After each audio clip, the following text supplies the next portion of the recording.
Welcome to the Nectar and Grit Podcast, where we take 5 minutes to talk with actors and filmmakers about weird shit. Matthew Kenner, how you feeling, buddy? I'm feeling phenomenal. I'm feeling wonderful. I'm feeling stupendous. I'm feeling tremendous and incredulous and all that other shit that Mike Tyson Thank you. Thank said. you for coming Yeah. on to the Nectar and Grit Podcast. I appreciate your time here. Thank you for We've got having me, buddy. we've got 5 minutes to figure out who you are as a human being. I already know you're a cop, so I'm not going to ask you that question. But Blowing let's my start cover off. already. Let's start off with what you got going on in your film world. What projects you're working on, or what you just finished, or Yeah. anything. Well, first and foremost, we got What Have We Won? That's premiering at it's premiering at a theater here locally in Milwaukee, Wisconsin on May 2nd at 11:30 a.m. If you Heard of that? live in Milwaukee or the surrounding areas within 500 miles, make sure you attend. But 500.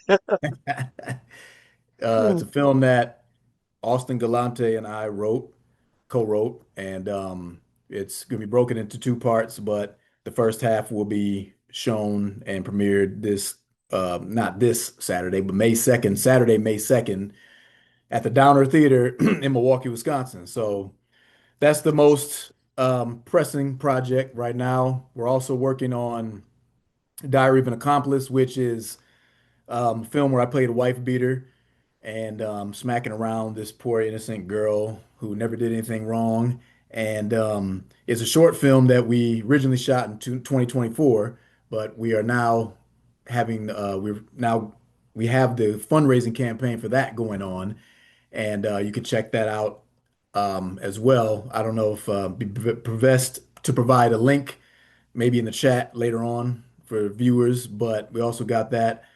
I also have a short film that I wrote that's going to also be part of a feature film that I'm also in the process of trying to, raising money for. It's called Silent Victim. It's the kind of the opposite of Diary of an Accomplice, is where the man is getting beat on, among other things. He's getting yelled at and getting belittled, and he's getting all kinds of stuff happening to him.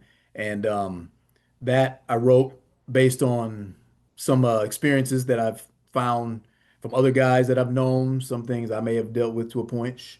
And that is a story I really want to be told. And yeah, so those are the main things. I All right, well, also, we got to move on to a new question yeah, I because could talk all day about that. Yeah. which legendary comedian would be the worst person to have as a scene partner in a Shakespeare play? Jason Rouse. No. I would say Bernie Mac. Bernie Mac. Yeah. Because of Why his Bernie? Why Bernie he's got Mac? that voice that just doesn't match with Shakespeare at all. Son of a bitch, son of a bitch, motherfucker. You imagine him doing Hamlet or something? Yeah. No. We're out there, motherfucker. How do you handle transition from the high intensity of a film set and then going back into normal life? Lots of drugs. Lots of drugs.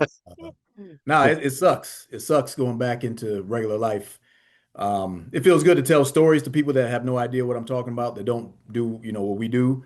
So I guess that's how I handle it. I tell stories. I talk about the funny stuff that happened, like on set, and try not to slip my wrist. I mean, it's depressing going back to a 9 to 5 job. No, I don't really want to slip my wrist, just for the record, but yeah.